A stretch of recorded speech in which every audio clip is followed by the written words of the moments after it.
Good evening, guys. Welcome to an extremely special show. Normally, we get a guest on, and just a second for that evil noise. We usually get a guest on, and the guest we get on, we have a conversation about what they're up to, and it's fun. It's a nice chat. We never swear whenever we set up a show because we tend not to want to be kicked off YouTube. But of all the people I've ever spoken to and all the people I've ever followed on Facebook, watched on Instagram, watched videos on YouTube, every one of them will broadcast that they take no shit. And I've only ever really spoken to one person who actually officially sticks to the guns on that. And again, it's Mike Sinclair from v.i.p.e.r. Paranormal, who's on with us at the moment. We have had a few little technical issues with his camera. Apparently he's far too good looking to be on camera, so his camera broke. As you can see, mine and Kate's cameras work fine. Mine's got protection, Kate's too ugly. Accept it, take it on the chin. Now, as I said, Mike Sinclair, he has a tendency, of all the messages I've seen him ever post or statuses on Facebook, he says it as it is, and he'll always say, if it doesn't work or if you don't like what I'm saying, don't let the door hit you. And I think it's amazing. It's for once to actually meet somebody who sticks to the guns on something and does it so well. I applaud you, Mike. And again, I'm over the moon you've came on. And so is Kate. Aren't you, Kate? Yeah. Right there, man. Right there. My crush. Right there, man. So, okay. No, so I'm again, as I said, I'm over the moon. So yeah, Mike Sinclair, right? First thing I'm going to bring up is more of a congratulations because of something we've talked about just before you came on here, with regards to your another YouTube channel that you run. You hit a major milestone. Do you mind telling everybody what the milestone was? Oh, absolutely. I mean, all you guys know I do paranormal investigation, but before I got into that, I was about 13 years old, and we had a neat little magic shop. I'm not talking about Magic the Gathering cards. I'm talking about like magic tricks. And saved up my allowance and went in and bought a few things, and I got really interested in magic. You know, just the idea of doing something impossible. You know, showing somebody something, they're like, how did you do that? Because they couldn't recreate it. And I got out of magic for a long time. I was in high school. I guess I got a little more interested in girls than magic, which, I mean, hey, you know. Yeah. But about 4 years ago, I started a second channel, and just for fun, just to teach people how to do magic, because you know, I'm big into disproving things. Although I do want to see something, I do want to experience activity, but learning how to do these tricks, I was able to fool people. And when you think about that, I'm not the only person that can do that. We've got lots of other people out there that are using trickery to you know, create fake evidence and whatnot. Well, about a year ago, I got an email, and it was from Google and YouTube, and they said, "Congratulations, you have surpassed 100,000 subscribers," and they sent me a plaque, and it's called a silver Google Play button, and I never would have imagined I would ever, you know, get that many subscribers. Just teaching people how to do stuff, just like I do with the paranormal stuff. I like teaching people. That's what I like to do, and I like sharing my knowledge. So yeah, that was a pretty big deal for me. That's superb. I mean, everybody likes to say that they do this to help others. Everybody says they like to. You get involved in the paranormal because they want to all aim for the same goal. Sometimes people, sadly, they seem to drift off towards wanting to be in mainstream media. For instance, sometimes people will drift off towards demonology, or maybe something that they necessarily believe in, but the rest of the world doesn't find as the status quo. Whereas with you started with and I've seen a few of your videos, you've done some tutorial videos for the new starters. You've done it for the right reasons, and you didn't even realise on one of your two channels that you managed to get yourself an award, for God's sake. That's amazing. But in the same breath, if it wasn't for some of the tutorials that you've done, there'd be a lot of stupid people out there using stupid pieces of equipment and not knowing how to use it, or obviously being stuck with little to no. You've brought backup, haven't you? What's that? I said you brought backup, haven't you? That's what it is in the background. Oh yeah. See, everybody has an opinion on the paranormal. That's what it is. But no, I mean, do you mind telling us of all the videos that you've ever done with regards to, you've done the tutorial videos, which one of them got you the most flack? Oh man. My little girls, they're mad because they're not going to be on the show with me. I told them they had to go take a nap, so they're not very happy. Sorry. I got a lot of flack with the flashlight one, which I didn't figure that out on myself. I didn't really know a whole lot about electrical stuff. Yeah. But I had read it somewhere, and I started tinkering with it. Twisting the back off of the mag lights. Yeah. And I was like, oh my God, it's really happening. I mean, it's going off. It's coming on. Oh God, what other ones? I've got the Ghost Radar apps for the. Oh yes. I get a lot of hate on those, and I mean, people are swearing. They're swearing that they're finding ghosts on these. They're getting EVPs, this, that, and the other. And I'm like, if there was a piece of equipment that could detect a ghost and tell you where it was, it would not be a free app on a cell phone. Yeah. That's all I'm saying. Oh my God, spoken like a true legend. We earlier in the year, me and Kurt had a rather heated conversation with an individual who made an app. Kurt, don't you dare say the name because I know what you're like. No. This certain individual released an app, and I went onto forums, and I'm a believer that if a new piece of equipment comes out, give it the benefit of the doubt, but don't just buy it. Look at what it is, work out what it fundamentally is meant to do, and if it's meant to work with that purpose or not. And this piece of app, I'll call it piece of no, I can't. This app anyway, was very. It relied on a randomized. It shouted like literal one syllables of a word randomly created apparently a load of random mishmash, which then in turn makes words. So in other words, it works on the basis of statistics. Eventually something's going to come out that's going to sound like a word. And this guy was hell-bent, and he's got a heavy following of people who are huge believers that this app is real. And when you listen, you think, okay, I understand people have got a belief, so I leave them to it. And we've had people on the show tell us that they use this app on a regular basis, and I've gone, oh, that's fine, oh, shit. Why did he? But no, I agree with the apps. If a mobile phone was meant to do anything like that, if it was meant to be able to work with ghosts, if it was meant to be anything more than a mobile phone, don't get me wrong, certain attachments may help, but fundamentally, it's a phone. You use it to call your friends or take stupid pictures. Well, Mike did another good video that kind of to piggyback on what Mo was saying about like if you were Shack versus the PSP7 and stuff like that. I found that interesting because I put in the new Radio Shack things, and I was like, there's no way I can hack this. And then I've had PSP7s, which of course I pick up more music than I want anything else. I sold everything.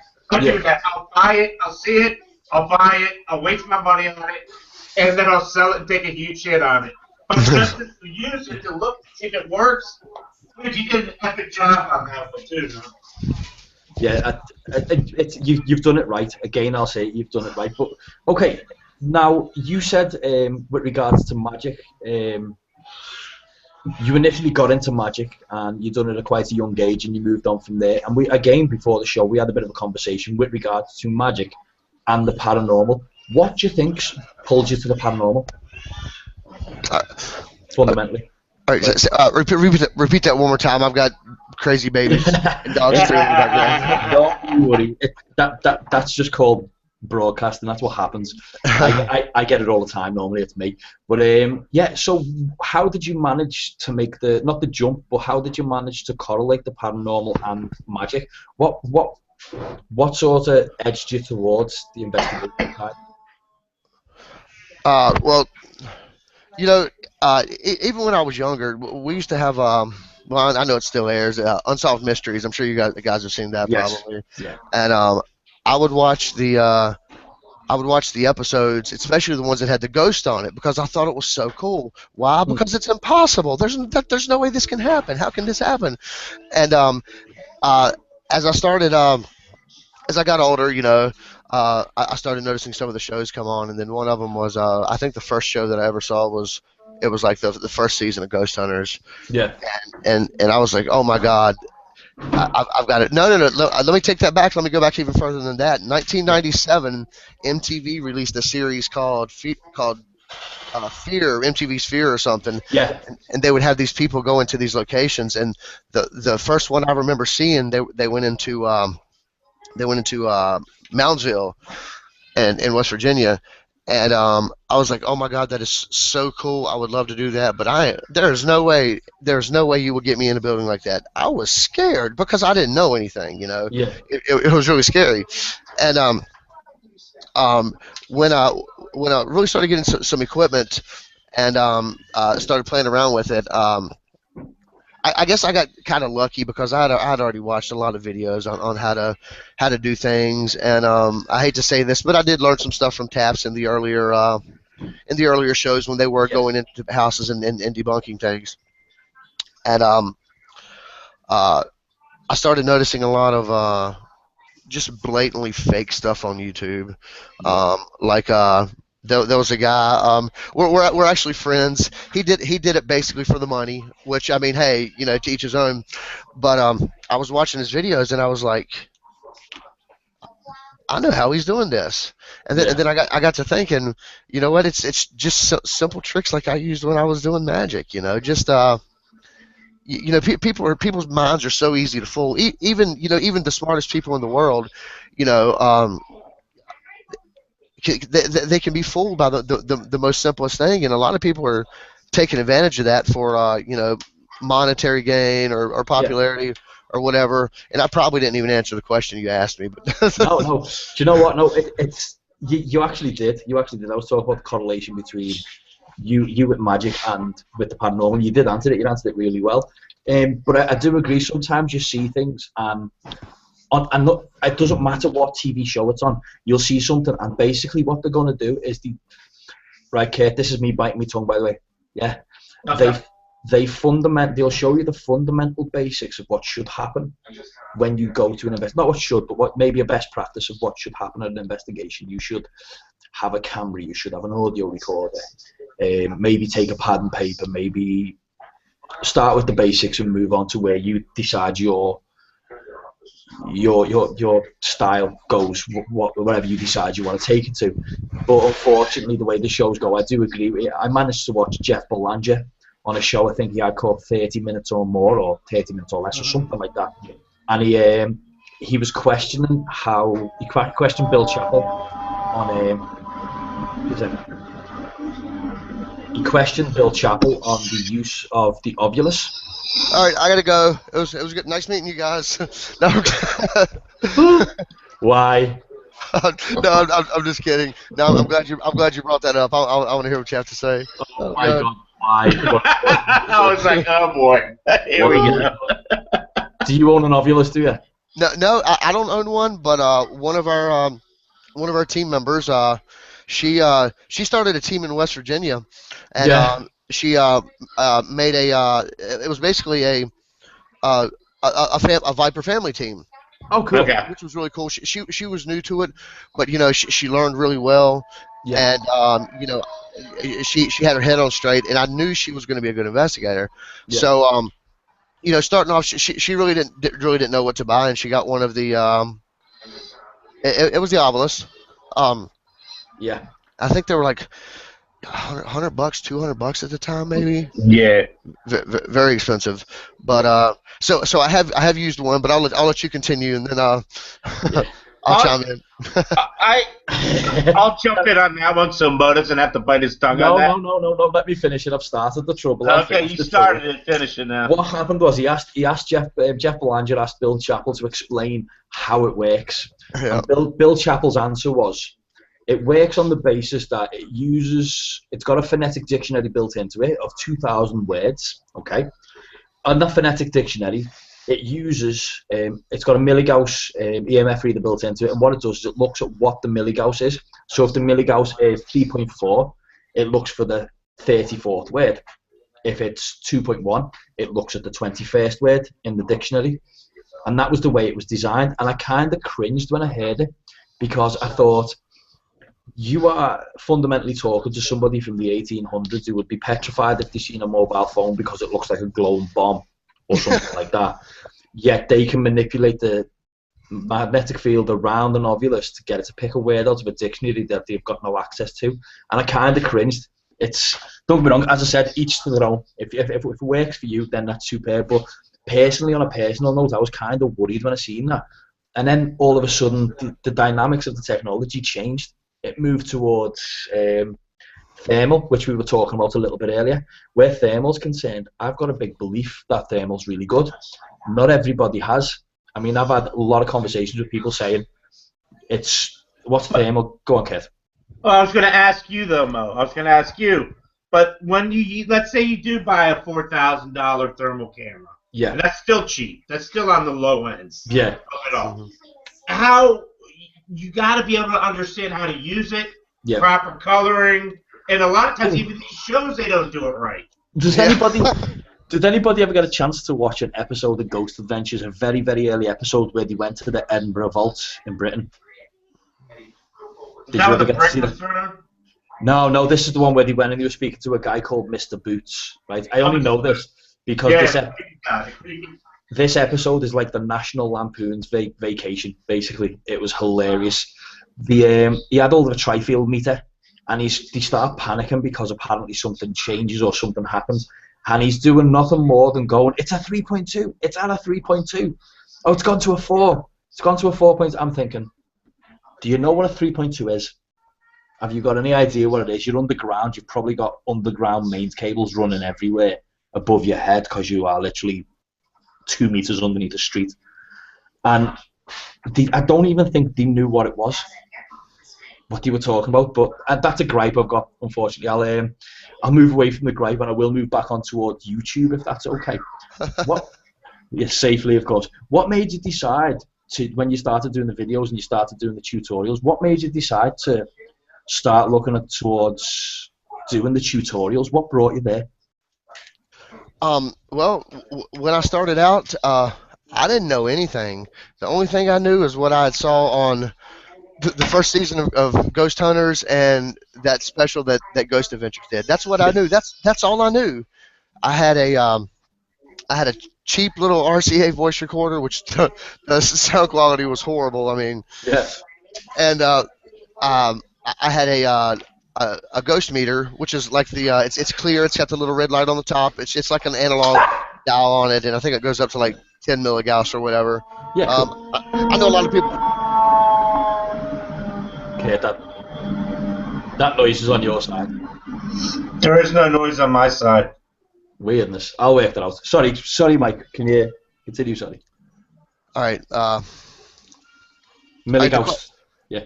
The question one more time. My ADD is really bad. Every single show I'm on, I tell people if you ask me a question, I'm gonna go off on some weird rant and tangent. Mike, can I make you feel more comfortable? You love it. You like this. Dyslexic. Yeah. Dyslexic.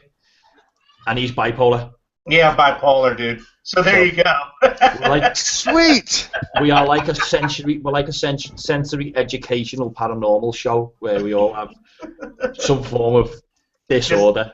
Well played. Well played. I remember the question now. I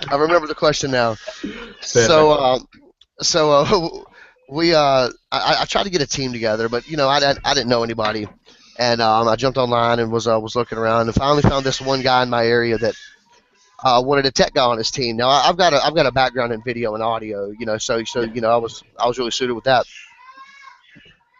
I think everybody's got kids screaming in the background. Is that Yeah, right? that's mine. I'm going to quiet my mic down on this one. My kid's going ballistic. Gives 2 seconds. But I put up a couple of videos just showing some things that we had caught or we thought we caught anyway. For your first investigation, you always catch like 600 EVPs because you really don't know. I mean, you've got an investigator talking in the background, and you don't realize that when you listen to it. That comes along with experience. And I started. I did a couple little tutorials just from the things that I experienced, nothing much. And I was watching all these other channels and watching the things they were doing, and I got to thinking, and I was like, I've only been doing this like a couple years, and I mean, not to try to sound conceited, but I know more than these guys do. So I mean, and I had no idea. I didn't know anything. I didn't think I knew anything, and I'm like, if this is the stuff they're putting out, something's got to be done. So I started learning about EVP. I went to this amazing website. I think it was called AAA EVP or something like that, and they were talking about analyzing your EVPs, with frequency, and so you can actually look at your audio as well as listen to it. So you can, it helps to be able to decide whether you have an obvious human voice, or it could be something along the paranormal nature. And once I started doing that, man, I was hooked. Like for the first year or so I was doing it, I wasn't working, so that's all I was doing. I was on the internet. I was learning things. I was learning how to analyze photos. What types of stuff to look for. Yeah. And once I started figuring these things out, I'm not seeing any videos about any of this on the internet, and I'm like, well, I'm going to put it out there. And I started coming up with my own ideas, and my team chimed in, and they had ideas, and it just took off from there. No, I'm glad you did. As me, can you hear me okay now? By the way, I can hear you great. Superb. Now, as I said a little bit earlier, I'm glad you have made the videos, because people are still now in a situation where when they start up, they don't have access to. They have access to the internet. But what they have access to is people's opinions. Right. People's opinions are easily misconstrued, or, it could easily be negative. But things like, as Kurt mentioned, the torch trick that I know you said it wasn't your initial idea, but it was something that you brought to light to a lot of people. Brought to light, no pun intended. I didn't. That was poor. You brought that to people, and a lot of people watched it. I remember showing Kurt it a few years ago. I was like, look at this. That explains it. And we, at the time, we were affiliated with somebody who believed in that. And we were like, yeah, okay, do we tell him? I don't know, did we tell him? Or did we just kind of keep it quiet? I'm sure we just left them to it. Yeah, probably. But, I mean, as I said, people, when they've only got TV shows, armchair investigators, which are the people who are under the impression that they are the best investigators in the world, who never ever leave the house. Skeptics who believe just because it's a digital image, it's instantly been manipulated. And demonologists who believe that everything is the devil. When you've got a field of that, you get sort of dragged towards, maybe the novices get dragged towards doing it the way they see on the television. When, as I said, back to the way your videos were, it was the right way of showing people. I remember you done a light. I think it was called a simmer light or a SEMA light. The SEMA, yeah. Yeah, I bought one of them lights. I still haven't done it yet, but I bought one about a year ago, and it was one of the best purchases. It's such a simple purchase, but it was one of the best purchases I've ever made. What is it for people that are going to watch this or watching this right now? Can you explain what that is? Right. Okay. No, actually, Mike, you can explain it if that's okay. The SEMA light, it's an infrared light. I mean, it's a near infrared light. It's not officially infrared, but when you turn it on, if you were turning on and look at it with the lights off, you would see just a little red glare. It doesn't put out any visible light. It's got another filter over top of it, and it's used with any well, almost any infrared cameras. The only ones I can say that it doesn't work with is the Bell and Howell. Bell and Howell came out with some, and I know a lot of people that have bought those cameras, and they're like, my SEMA light doesn't work with it, and I got to researching, and it's because with the with the Bell and Howell, it was deep infrared, so the lights just wouldn't work with it. Well, anyway, Yeah. the SEMA, it's got 32 LEDs in it, and it is extremely bright. One of those you can brighten up a huge room, and what's really cool about it, yeah, look at that, interesting. Do you know what's even better? It's on the screen right now. Yeah. But the SEMA light's only good for what, 20-something minutes, I guess, right? See, here's the thing. It takes 3 hours to charge, and it runs for about 45 minutes. The older ones, when you get about to the 30-minute mark, they start dimming. Okay. And you don't realize it until you go back to review excuse me. Yeah. You go back to review your video, and you're like, oh my God, I can't see anything. It's because the light was going dim. Well, the newer models, they made it to where it would basically, just like a lithium battery or a rechargeable battery. Mm-hmm. It runs full blast until it's dead, then it's dead. It doesn't slowly start losing power. So that's what they did. So after 45 minutes, it blinks 10 times and it cuts off.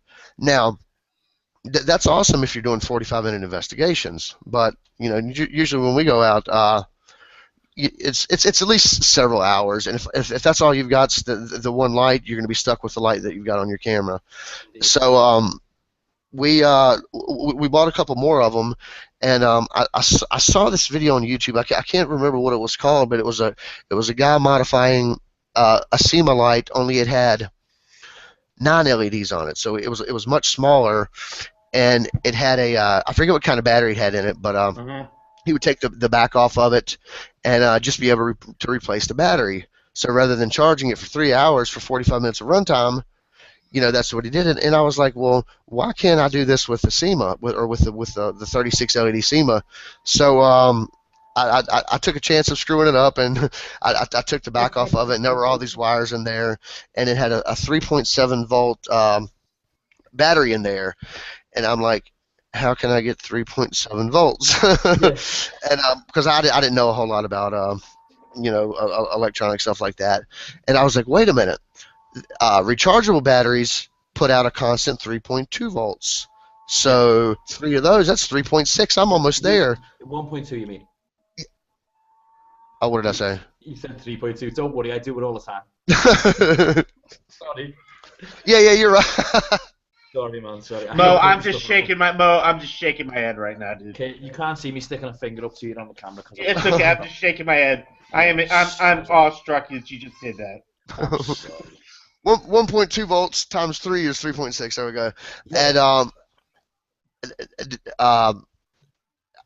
I did some wire snippery and hooked a thingamajigger to it. I don't even know what you call it. And I made it to where it would Velcro to the back of the unit. And now all we had to do was pop in three of the rechargeables. Yeah, 3 of the rechargeables to get the 3.6 volts. You couldn't tell any difference in the brightness. I don't think that one little volt you were missing made much of it. It hurt it too bad. And I had some of them run like 3 hours. So I mean, you're looking at either having to buy 10 of these lights to do investigations, or just modifying one of them. And here's a question that I watched the video, and as I said, if it wasn't for the fact I watched the video, I wouldn't have bought one of the lights. But in the video, you mentioned obviously about putting batteries in. Have you ever accidentally put normal batteries in it? I mean, is it capable of doing so? I don't know. Because I know a lot of circuits, especially a lot of low voltage circuits, they have a tolerance. So sometimes they can handle a little bit more. I'm not saying try it. I'll happily blow mine up. Don't need to. No, I'm blowing it up as soon as we get off of here. Do it. I mean, I'm not an expert. I think it would probably work, but I mean, I wouldn't want to put too much voltage to it, and risk burning something out. But Yeah. I'll happily I'll do it to mine. Don't worry, because I'll replace it. If the resistor goes, I'll replace it. Don't worry. But what I will point out is, whilst we were talking and I brought up the screen, which you can see at the moment, all I done was typed in Simmer infrared light or Seamer infrared light, and then fourth row down, that guy appears. who's that handsome guy? Yeah. Who is that handsome guy? Look at it. The guy who's too good to be on a camera because he's too attractive. That's what it is. Well played. But no, do you know, when you look down the lights, and this is two things I'll point out about something so simple. The lights have got attachments on the sides, the top, and the bottom, so you can add multiples. But not just that. If you look down the list and you start noticing homemade lights, and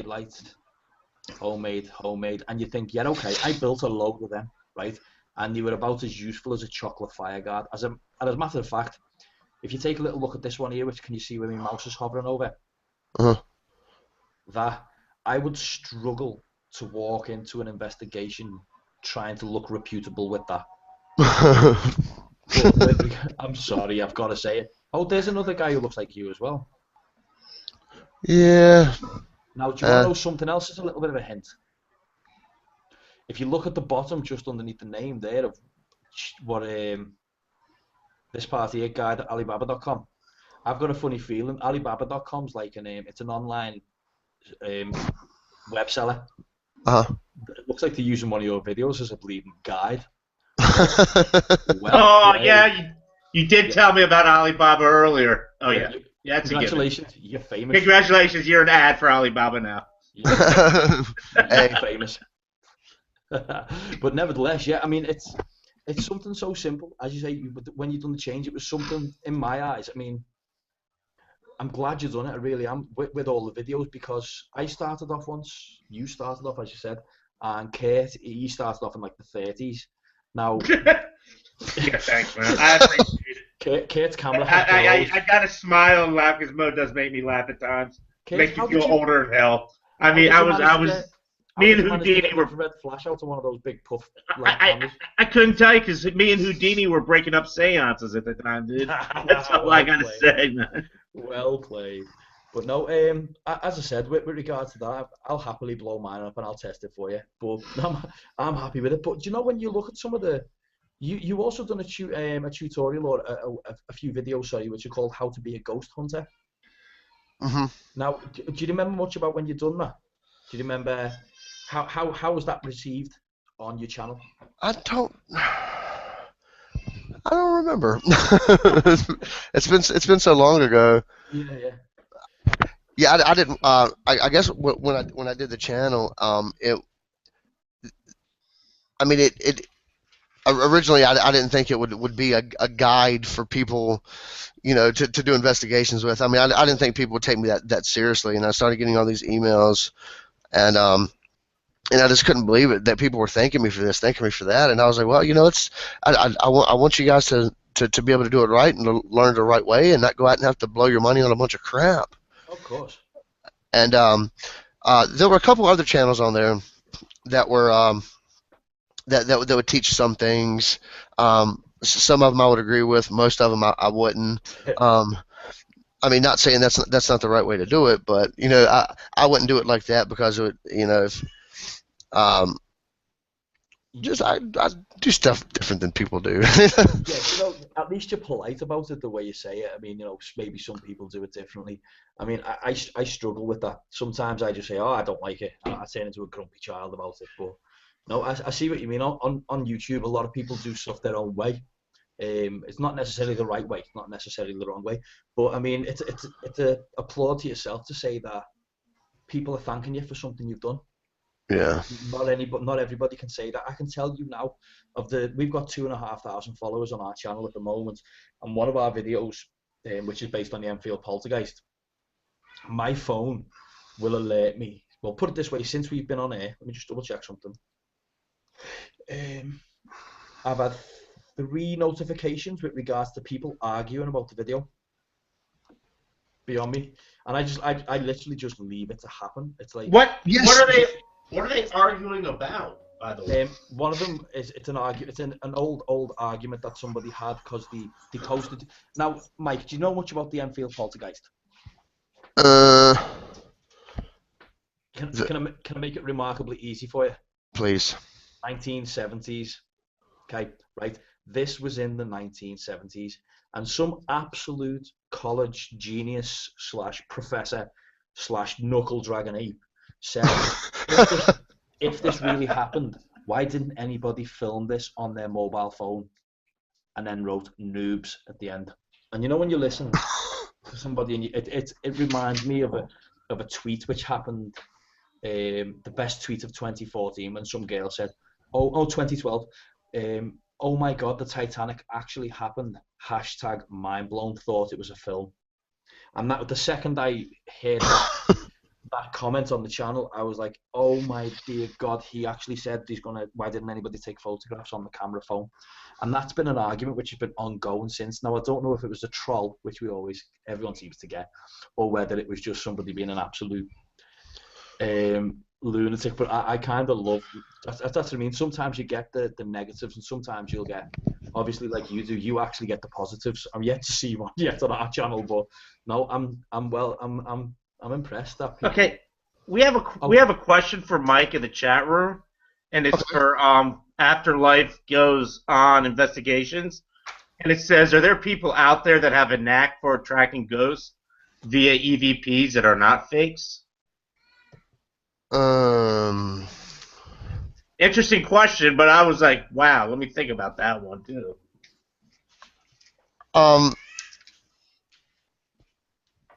Allow me to ponder. I think it is possible that I mean, oh well, that's a good question. It's loaded, dude. It's loaded like a shell. That's all I gotta say. All right, give me that question one more time, and then Okay, I'll reread it again. After Life Goes On Investigations is asking, are there people out there that have a knack for attracting ghosts via EVPs that are not fakes? So are they basically asking, are there people out there that maybe have maybe people have an ability, maybe? People who manage to attract EVPs. I think that's possible.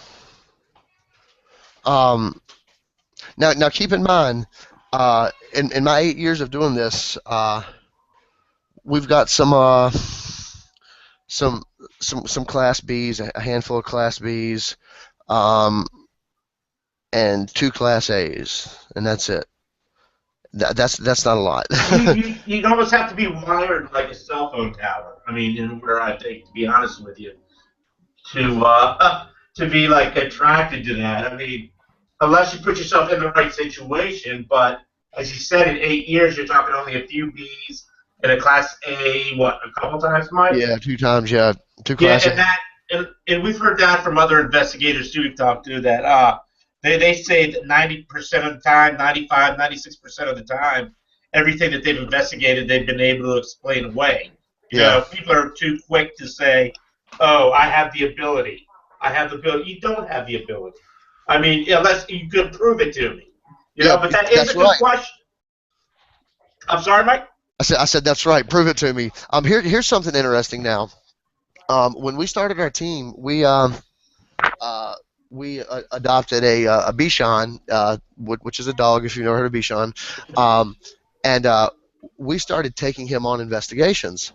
And I believe he went on us with 2 investigations, and on those 2 investigations is when we caught our 2 Class A EVPs. See, that's interesting. That's interesting. Sorry, go on. Sorry. Another thing, when we first started, nobody knew who we were. We investigated our houses, we investigated our friends' houses, and we didn't know how to get into these locations. We didn't have hundreds of dollars to go pay to investigate. I'm not going to say the name, but so we would investigate cemeteries, and people were like, "Oh, there's not going to be any ghosts at cemeteries." Blah blah blah blah blah. Well, first off, how do you know? How can you even say that? So in Virginia, of course, it's illegal to be in cemeteries after dark.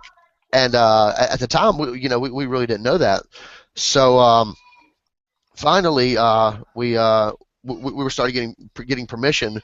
Which, believe it or not, if the right type of people are running it, and you're nice with them, you could get permission. So we got permission to investigate this. It was a mausoleum, and it was like a military. It was like a military cemetery almost, and we'd been to the place 10 or 15 times and hadn't really caught anything because there's a main road right off of it. You've got the wind blowing. Anytime you're outside, you've got so much contamination, and you just got to be careful what you're doing.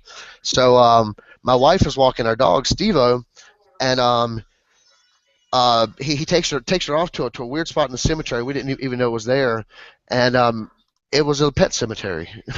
It was about, I don't know, 10 foot by 10 foot, and he walked right to that. I mean, there were no markers, nothing marking it until literally you got up on it, and you can see that it was a pet cemetery there. And I thought that was so strange. Well, that day, that was actually the day that now I will say this: if you're starting investigating and you want to investigate cemeteries, that's cool, but get permission because it is illegal. It is a misdemeanor, and yeah, it's gonna discredit your team. So don't do that. But I am so sorry, Mike. I laughed. It wasn't at you. It was just the look that Mo and I kind of shot, kind of catty corner at each other, and we used to call it a brick and ladder investigation. Do you know what? There's another saying that I use on a regular basis, right? It's please do as I say, don't do as I do. You'll get in trouble. Yeah, right. Oh my God. Right.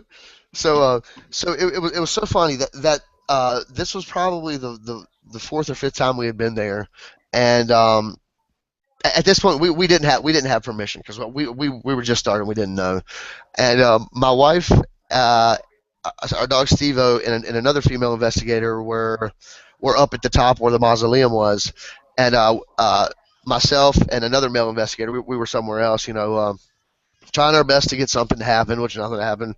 And this vehicle pulls up. It's a van, and my wife radios me, and she's like, "Yeah, somebody just now stopped us." And I'm like, "Oh no!"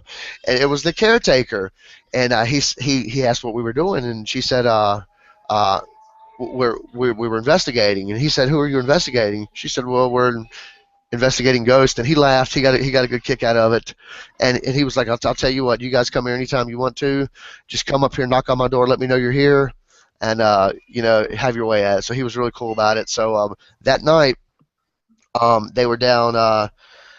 They were down at the bottom of the cemetery taking a couple photographs, and one of the investigators had said, "I've got a camera here, and if you would like to be in this picture, please." Please stand here. We'd love to see what you look like. And you hear a couple pictures snap, and then maybe about 15 seconds goes by, and you hear the voice of a clear voice of a little girl. It didn't sound distorted or anything. It sounded just like a person talking. It said, "Do you see me?" And wow. we took that home, and I listened to it, and I was like, it had to have been one of them. It had to have been my wife or the other girl. And this was right when I was learning spectral analysis. And she swore up and down to the point where for months I pulled out equipment, and I had them try to sound as close as they could to that voice and speak so we could compare it in the analysis to make sure it was not them. And my wife quit the team. She got so mad. She's like, "You're driving this into the ground." And I don't think she's investigated with us since, but were you OCDing Mike real hard on that one? Horribly, man. Because I didn't want to put anything crap out there because I saw so much of it done, and there was, oh my God, there was this team. I'm not going to name them because they're not in business anymore. Okay. But I put a video up, and it was I was showing some false anomalies, just orbs, long exposure, stuff like that. And there was one thing that I really couldn't figure it out. I knew it wasn't paranormal, but I didn't know the exact reason for it. and this team got on there, and they were like, "You stupid, blah blah blah blah blah," just being totally rude. And I'm like, my God, I thought we were all on the same team here. And they ended up. I got embarrassed, so I took the video down, took that piece out, redid it, and then explained what the other stuff was. Well, about I don't know, a couple years later, somehow I come across one of their videos, and they were in this basement, and I actually did a debunking video on this, and Revenge. yeah, a girl was sitting in a chair and soaking wet. She couldn't have been 80 pounds, and she's sitting in the chair with her legs crossed, and she's kind of got her elbows up on the armrest, and if you look at the video, you slowly see her inch her arm back just a little bit, and you can see her push off the wall, and because she didn't weigh very much, she was able to make the chair slide across the room. And I looked at that, and I was like, oh my God. So I watched it, and I put it through some software just to get a closer look at it, and sure enough, they're total frauds, man. And I think what they were doing was, honestly, they looked like a freak show. If you went to their website, the girls were half naked, they were all tattooed up. I think they were trying to get a television show. I mean, that's what I come down to. That's like, but to do that, to get a television show, to me is like a slap in the face of like the field, I guess. Yes. And you see that with a lot of people. We come across that from doing this for so long, that there are people that it happens to, and then there are people that want it to happen to. Yeah. I mean, to me, the people that it just happens to, cool. And the other people are willing to sell their soul, pardon me, because I really don't believe in souls too much, they're willing to sell their souls to get on Destination America. Yeah. And I'm seeing this, and I'm seeing people going, I knew that guy, sold out. And it just pisses me off, dude. I mean, I don't know, man. If you don't mind me interjecting slightly, a couple of episodes ago, Kit, we interviewed, I'm sure it was Brian Cano, or Cano. I always get his name right. Yes, Brian. I believe it was. Forgive me, because you got amazing Christmas lights. Yeah, Christmas lights up and it looked amazing, sorry. Total diversion there. But I asked him a question. I said, what's the one thing that you think destroys the paranormal TV? And the first thing he said was, the producers and the life expectancy of being on TV is terrible. Not everybody's got big muscles and really good hair, which is pretty much word for word what he said. And it made me wonder straight after that maybe too many people tried their utmost or try the hardest to get themselves to... Too many people try their utmost and the hardest to get on TV. And the problem with getting onto TV is it's... Right now, what I do and what Kate do on the show, and Mike, what you do, right, is on your terms. If you decide tomorrow you're going to get up and do a video on Paranormal and McDonald's, you'll do it. You'll hurt no feelings. You'll do it. The TV shows want you to do what they want, nothing more and nothing less. So TV is never the way to go with the paranormal. So if I could give anybody any advice, is steer clear of it with a massive barge pole. That's the only thing I can suggest, because it's a flash in the pan. At least the way we do it on our terms. No matter how terrible it is. From our side, of course.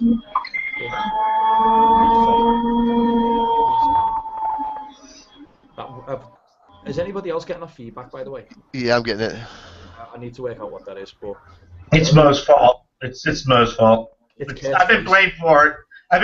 Every show I've done or helped produce or whatever, I've been blamed for it. It's Kate's face, man. It's always your face. It's gotta be, dude. It's gotta be my new haircut. It is your new haircut. It just makes noise. I look so good with it, dude. I don't know, man. Right. I just want to be on a TV show. That's all. You're getting hit with a question I've asked every guest that we've had on season 3. I'm going to ask you exactly the same question, right? Everybody on Investigation has done one thing which is embarrassing, terrible, they shouldn't have done, and they want to rip the hair off for the fact that they've done it in the first place. What's the most embarrassing thing you've done? It could be falling over, it could be anything. Go. I mean, it has to be true, which obviously you will tell the truth. Maybe. No, I'll tell the truth. offhand, we we do a lot of work with other teams because anytime I go on an investigation, I like to teach somebody something, and most of the time I learn something too because Yeah.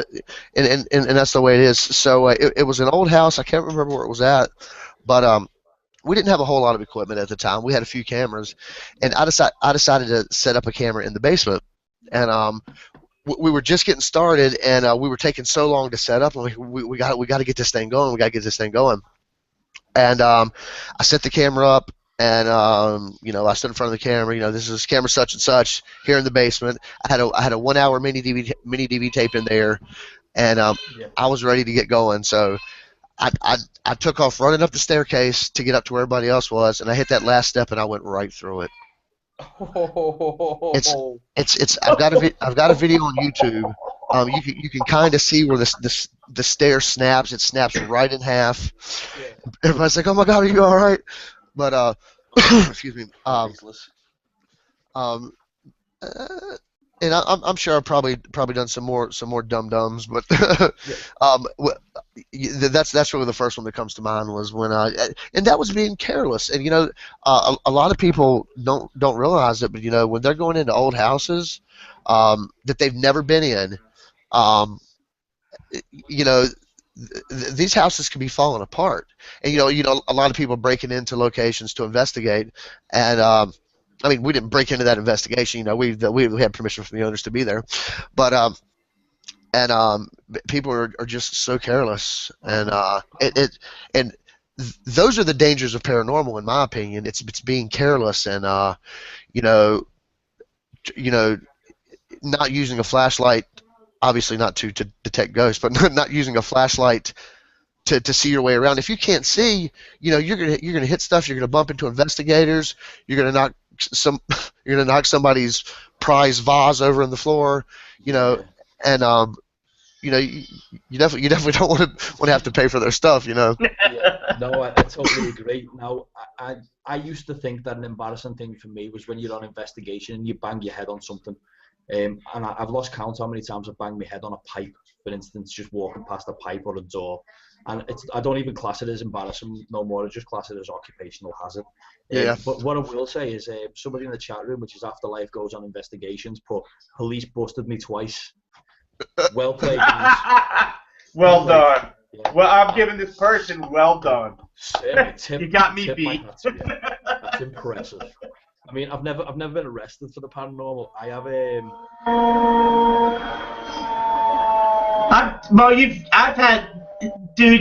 you've been lucky because in England they catch you. They're like, tis.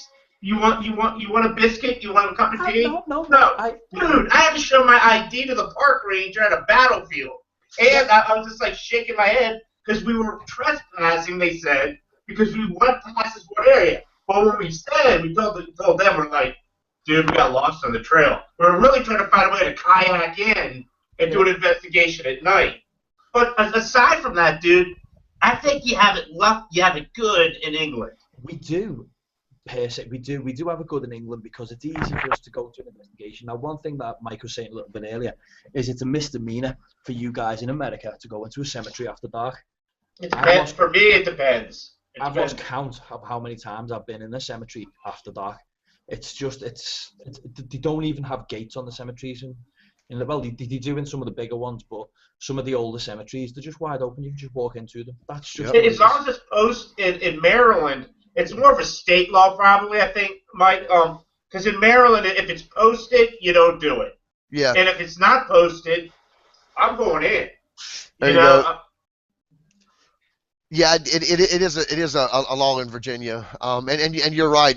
Not all states do have these laws, so. No, I mean it's a struggle because I can't see what purpose there is for a cemetery to be not allowed access to a cemetery. This is a weird. Look at it this way, right? If you are in a cemetery at night, you're not there to cause much trouble. If you are there to cause trouble, this is going to sound horrible. You will hurt nobody. Or the other option is be in a car park with your friends. Which one could you cause more trouble in? Dude, you're dogging in a car park, Mo. I'm talking. You go back to the cemetery. No. What happens is Well, I go into a car park, I drive up in my house because I'm a gypsy, and just park I just move in. The wife and the kids on the back of the horse and cart, like just trotting along. She loves me. She really loves me. She's looking over at me with love. Oh, I tell her I apologize. I don't need to bring that into your family. No. My apologies to Mike too and everybody else. No, I think I love asking that question though, because it sort of shows you everybody's done something stupid. Everybody on an investigation has done something stupid, and it takes a special type of person to actually say, "This is the thing I done, which made me a dipshit." And I mean, as I said, I've lost count of stupid things I've done. I really have. But I think one day I'm going to make outtakes of the idiotic things done. And again, I hope you do. I hope you get a load of stuff together and just embarrass your team, because again, the one thing with it is you need friends, you need communication. If you go there believing that you are a SWAT team and that you should be military about every single thing you do, it ain't going to last 5 minutes. So. Okay, Mike, you do have a question in the chat room. All right. From Afterlife Goes On, who's been busted twice by the cops. Props to the person to admit it. I'm fist bumping you right here in the chat room right now. Mike, what's the scariest thing you've come across, dude?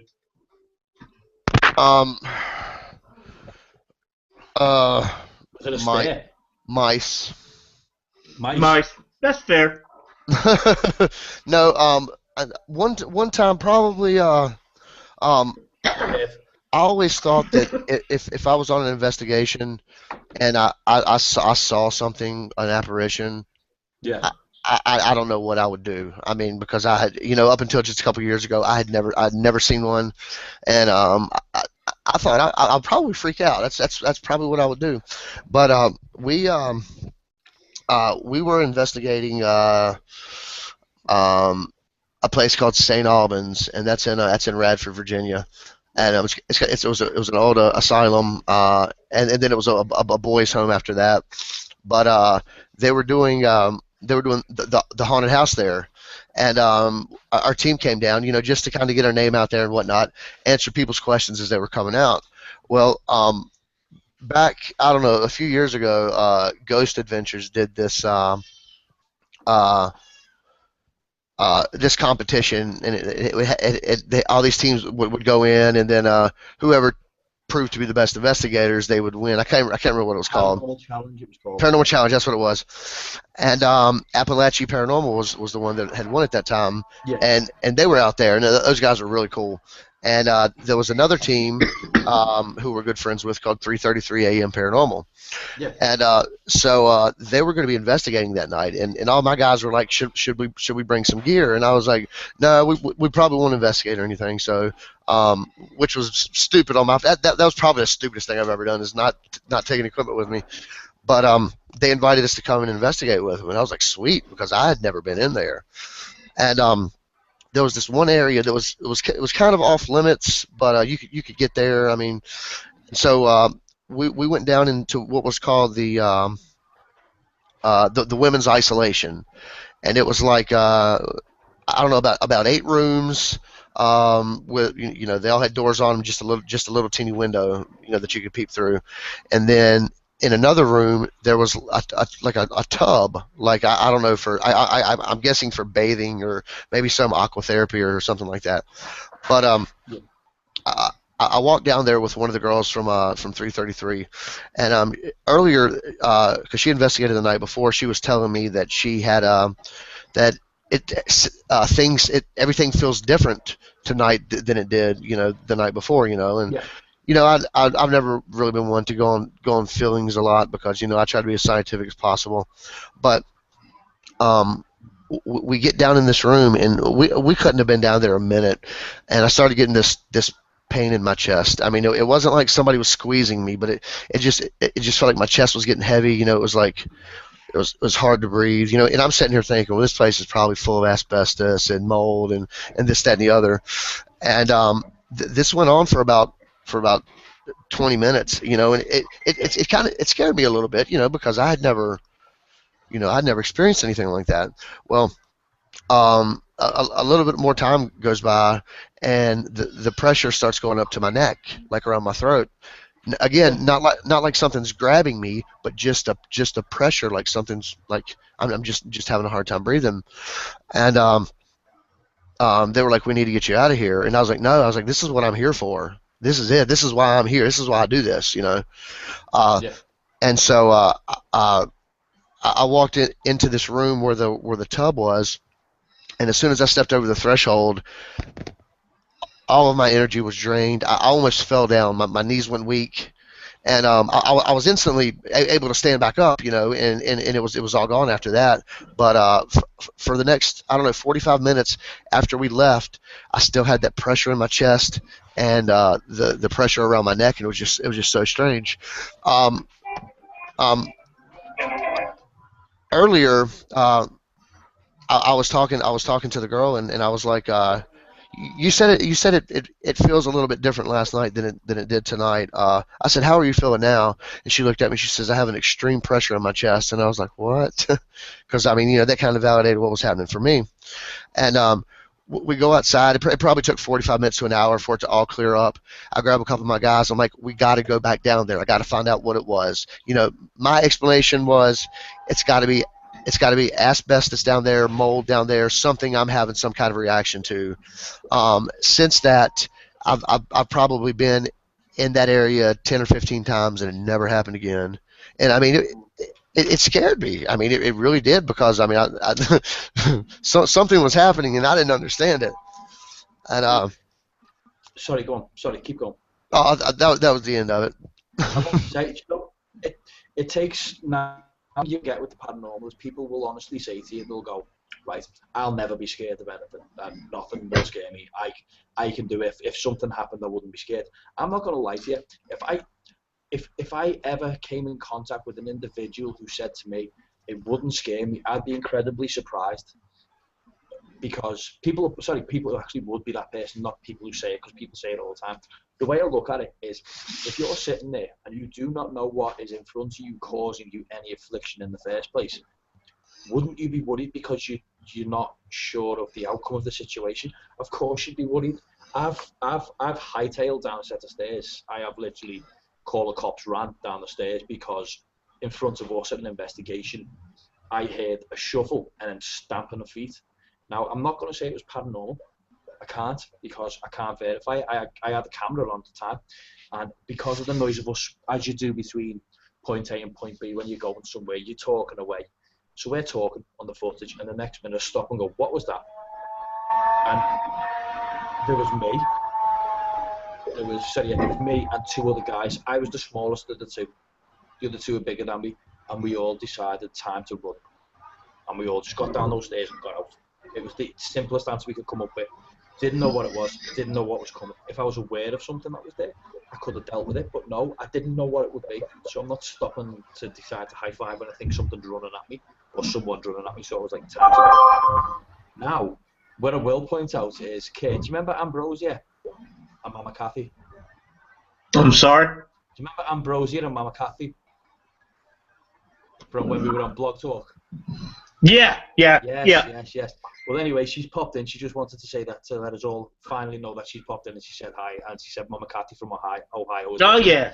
So, thanks for listening, but she has actually put the most dumbest thing that she ever done was to leave my camera lens cover on and just take pictures like crazy. That's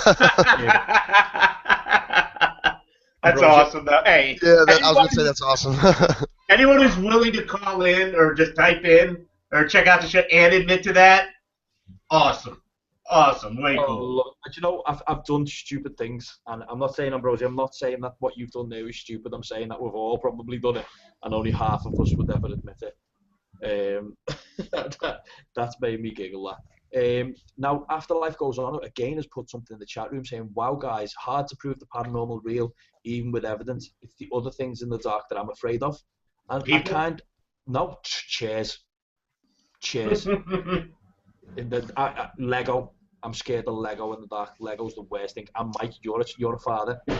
You'll have to agree with me. If there's Lego on the floor and you step on it in the dark, Oh, those shoes on? Oh, that's brutal. that is called child landmines. They are little kid landmines. Them evil little pieces of Lego. They're horrible. But no, I agree. It's hard to prove that the paranormal's real, even with the evidence. It's too many people are there to say no to something, and we sort of fight a losing battle. But Yeah. it is where we are now. What I will say is, unfortunately, we are coming to the end now, because I did say to Mike that we'd try and keep it to roughly an hour, and we've gone to about an hour and 20. So I apologise about dragging you along on our little weird journey of insanity, Mike. But again, I'll stay here all night, man. No, we'd bore you very quickly. Don't you worry about that. What I will say though is, for people who aren't already over on his on Mike's page, it's Scream Freak 79. Mm-hmm. Right? If you're not already over there, go over there. If you're new to the paranormal, go over there. If you don't go over there, then you've got serious issues, and I'd suggest counselling. You need to go over, just plain and simple, and go and subscribe. It's well worth it. I subscribed before I even got into anything to do with the radio, anything to do with the video casts, and Kurt was alongside me at one point for a very long time. Mo pointed it out, and I was like, okay, I'll check it out. And I'm like, whoa, this is pretty cool. So, I got on it, and I was like, damn. I'm not just saying it to blow smoke. You need to do it. You need to get over there and subscribe. If you don't, I'm going to ask Mike to check tomorrow to make sure people have subscribed. And if you haven't, I'm going to get your IP addresses, and I'm going to link you all to porn. I've got no problems doing it. Oh. No, you're not getting free opinion. Oh, wait there. Hang on a second. One more question's appeared. What? Yeah, from a Ghost Justice crew have put through, what's everyone's opinion on the ghost hunting apps? Are there any that actually are functional? And when is Mike's next video coming out? Brilliant question. What's up, Ghost Justice crew? I know you guys. I remember y'all from my channel. We're talking about ghost hunting apps. Yes, he said, is there any, what's our opinion on all the ghost hunting apps? Now, I've got an opinion, and Mike, I know you've got an opinion, if you'd like to reiterate it. Yeah, I know that there's a lot of new ones out now, and most of them are just kind of, basically the same things that the other ones are, just different names. Are there any apps that you can use on paranormal investigation? Yes, there are, and I can't think of one specifically, but there are apps that will detect EMF. So if you don't have an EMF detector or a compass, I can't tell you exactly how accurate they are, but there are a few of them out there. I think I may do a video and pull out a few EMF meters and try to maybe compare those and see how accurate they are. Of course, you've got a phone, you've got a speaker in the phone that's magnetic. That's putting off EMF, so you've got to keep that in mind. I done exactly what you said there. I've tested one of those apps with actually just a magnet.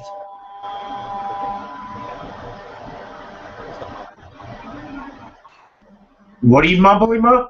Oh no, my mic's being an idiot to get my microphone. Okay. As I said, okay. I tested one of the apps with a neodymium magnet, one of the earth magnets, and it does work. You can see it pull. It does have pull, and it shows you in a very fine number. So they do work. But just to give my opinion, me and Kurt are friends with the guy who runs Paratools, Ed Bogrowski, and he released an app called the Paranormal Activity Logger. And as fascinating as all the ghost hunting apps is, this app is the only app I will ever use on an investigation, because it logs the location.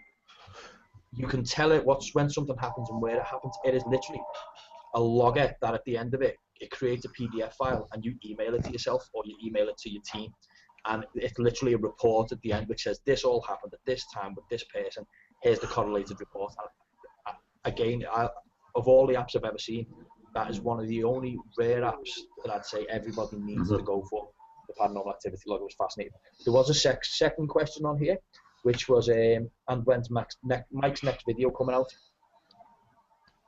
Good question. Okay, I put one out about a week ago. It was just kind of an update, that we had moved into the location. I'm thinking probably the next video I'm going to do, it's going to be a do-it-yourself. It's going to be a do-it-yourself piece of equipment.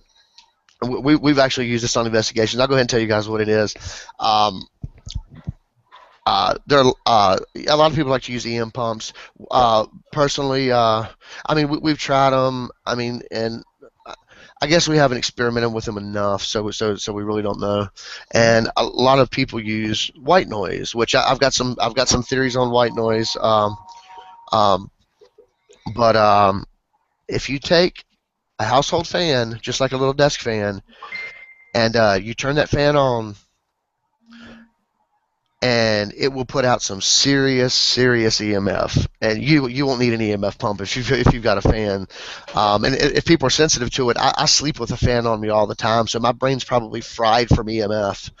But and not only that, there's your white noise generator as well. So you've got an EM pump and a white noise generator that you probably already own. Just a simple fan. I've heard something similar to that with white noise, but it was a guest Mo and I had on years ago.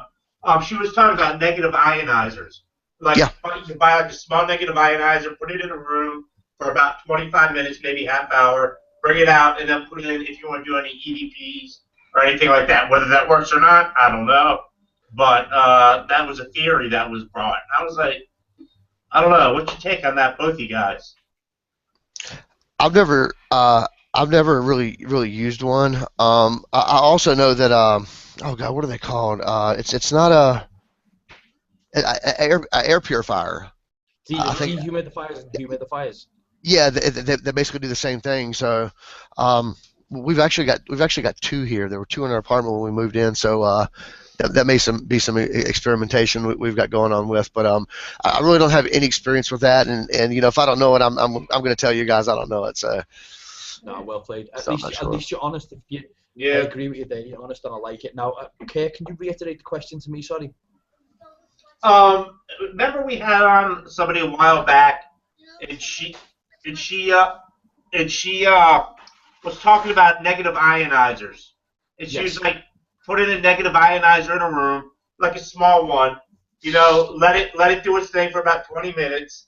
Turn it off, and then put in your recorder or whatever you're going to use to catch a supposed EVP.